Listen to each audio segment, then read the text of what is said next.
French and English. My Music Africa, My Gospel Africa, Real Black 1 and 2 seront améliorés sur MOS 17, fréquence 12333, symbol rate 32 000, polarité verticale 17 degrés Est. Nous satisfaisons toujours nos consommateurs qui regardent toujours nos chaînes.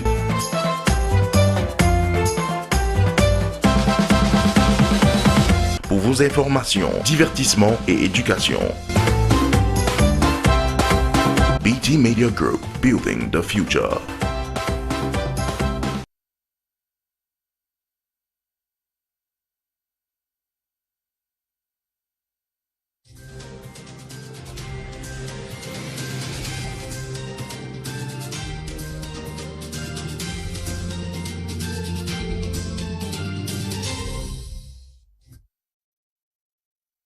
Hi there and welcome to Prime Flash with me, Dolly Ngonde, for presentation. Let's begin this batch of information with this press release from the Cameroon-Turkey Business Council, CTBC, which says there will be a members mixer and networking cocktail under the theme Tidying Up Approach the end of 2021 with intention. The event will give you a chance to network for success with over 16 Turkish companies in attendance. Key highlights of the event are news and updates from the Turkish Airlines for business travelers, breaks and benefits available to Cameroonians working in Turkey, helpful tips for Cameroonian businesses looking to set up subsidiaries in Turkey, and tips on how to work a room and network for success, and lots more. The event is scheduled for tomorrow, October 14th, 2021, and the time is 6 to 9 p.m. at Aqua Palace here in Douala. For more information, you can contact info@ctbccam.org or call 674-938-96 and be a part of the event.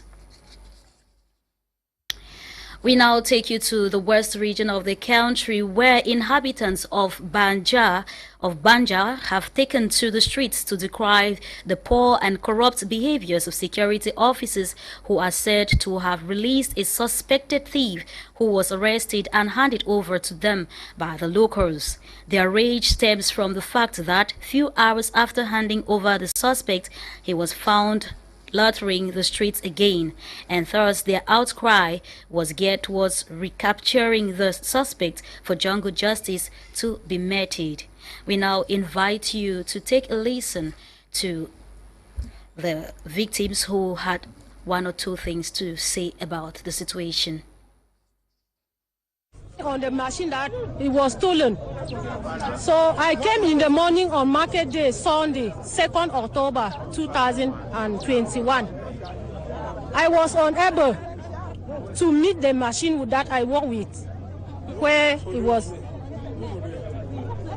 So please, they catch the thief man, and we don't know exactly what happened that day, so allow him. So all this population here is because they want us, they want peace.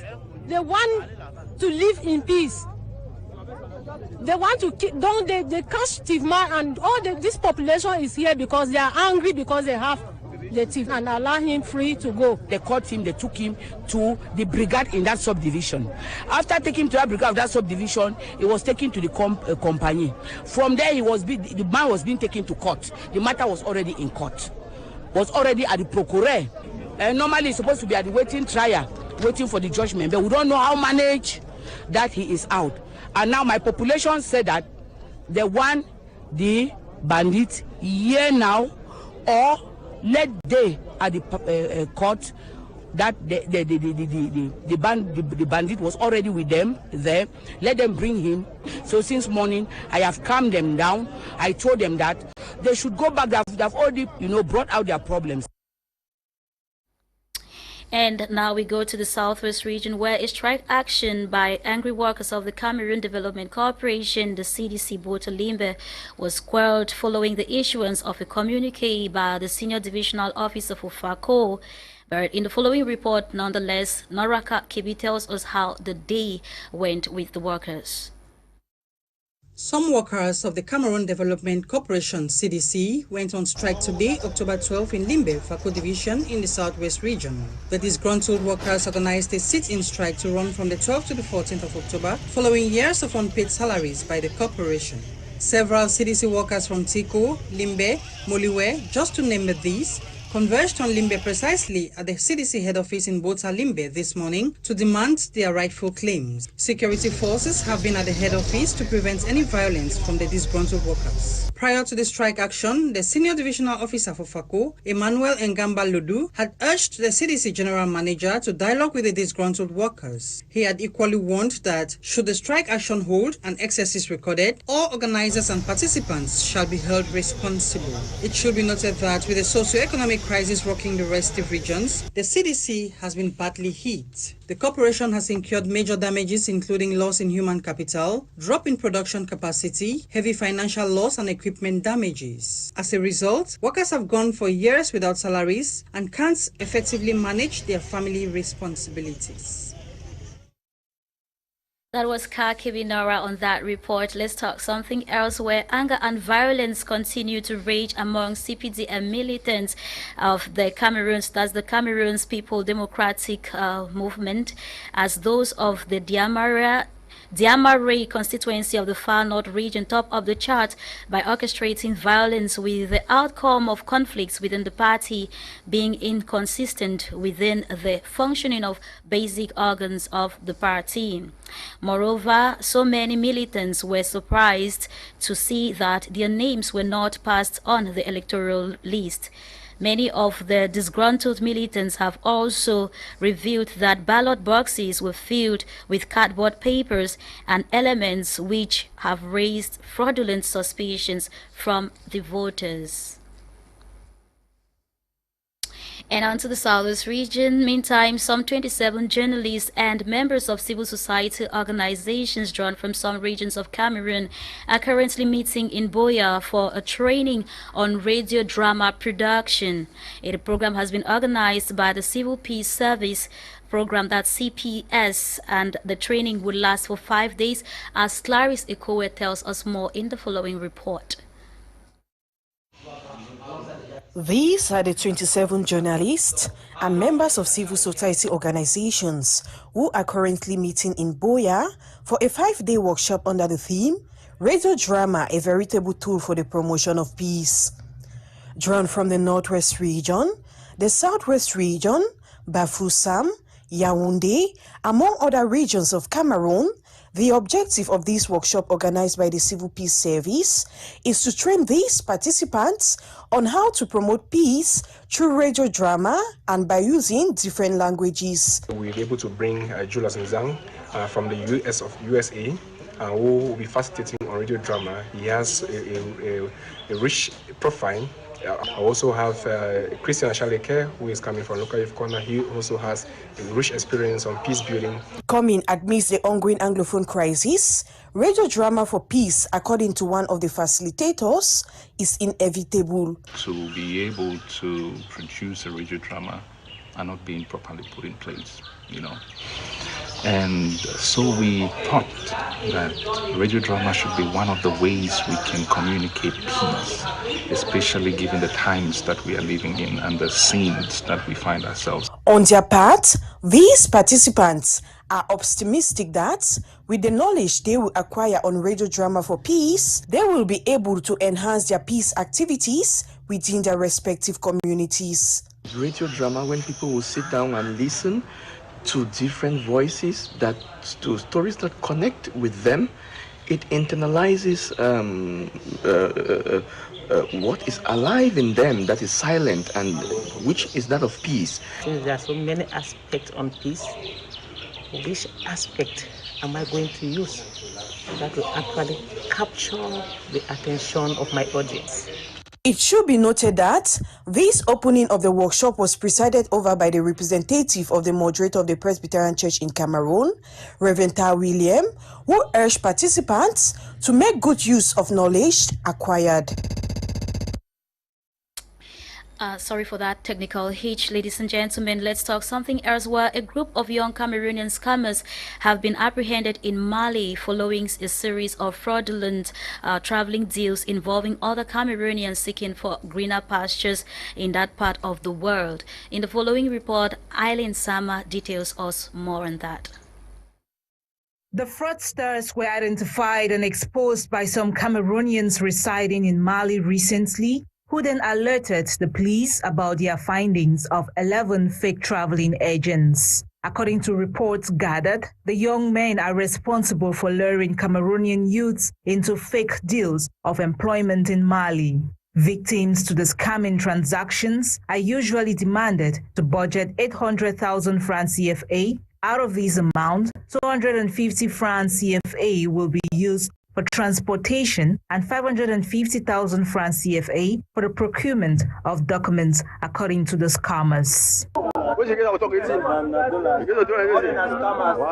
Unfortunately for victims who pay this amount of money, they later on come to the realization that it was a big scamming deal. Weeks later, they are told that they have rather been registered into a network marketing platform and are expected to bring in 2 more people to start earning a commission, something which is also a swindle. Many Cameroonians in and out of the country have reacted to the pathetic incident on social media, condemning the act in worst terms, while reiterating the need for young Cameroonian citizens not to be carried away by the zeal to seek greener pastures abroad and entrusting their hard earnings to unaccountable agents roaming the streets with poisoned traveling baits.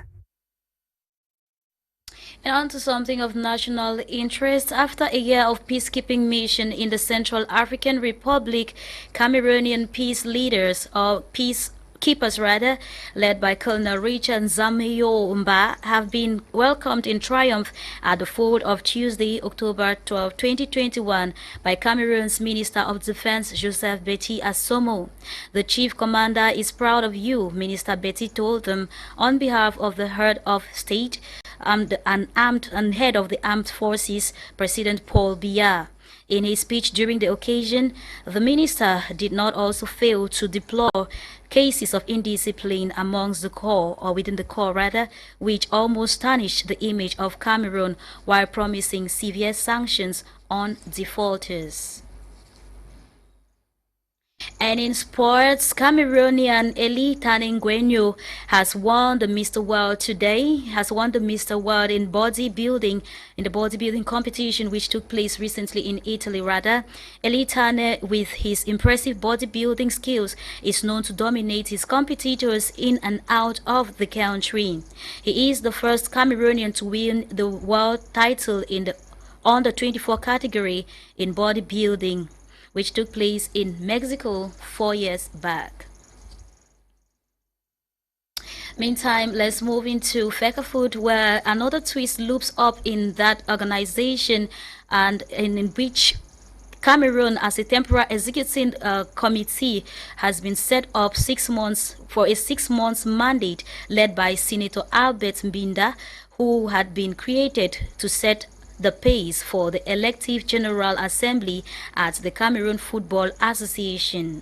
Reading through a communique or a document made public yesterday, October 12, signed by the rapporteur and president of the session, the rule of Seydou Mbombo Njoya has been annulled, some as all league elections conducted on September 27, indicating all has to start afresh. And on towards making headline news on the African continent, the ICJ, that's the International Court of Justice, has rejected Kenya's case in Somalia, the Somalian Maritime Border Rule. The UN's top court has ruled largely in favor of Somalia in its long-running disputes with Kenya over the maritime border. Kenya rejected the ruling in totality while accusing the International Court of Justice of bias. The case concerned a 300 Rather, the case concerned a 38,000 kilometer square triangle in the Indian Ocean that is thought to be rich in oil and gas. The dispute has been at the heart of a diplomatic row between the neighbors. We now talk African sports, where Morocco and Senegal have become the first teams through to Africa's playoffs for the 2022 World Cup qualifiers in Qatar, winning with their qualifications this Tuesday. Senegal earned their place by beating Namibia 3-1 yesterday in a match played in Soweto, South Africa. Since Namibia's home stadium is in Windhoek has been declared unfit to host matches. The win takes Senegal to 12 points in Group H, with Namibia 4 points out of the running, and alongside with Togo at 4 points and Congo with 2 points. And from a global perspective, the U.S. has said it will reopen its borders with Mexico and Canada to fully vaccinate travelers from November. In a statement, its Department of Homeland Security, CDHS, said it will allow travel for non-essential purpose visa via land and territory crossing. From January 2022, it will also require proof of vaccination for any travel over these crossings, essential or not. The U.S. has restricted travel from its northern and southern neighbors since March 2020 due to the COVID-19 pandemic. Ladies and gentlemen, that's how we saw it for Prime Flash this morning. Up next is In the House with Eileen Sama. The program was produced by Ewane Nolinga. I have been Dolly Ngonde for presentation. Stay glued to your TV screens for more interesting programs on My Media Prime Television.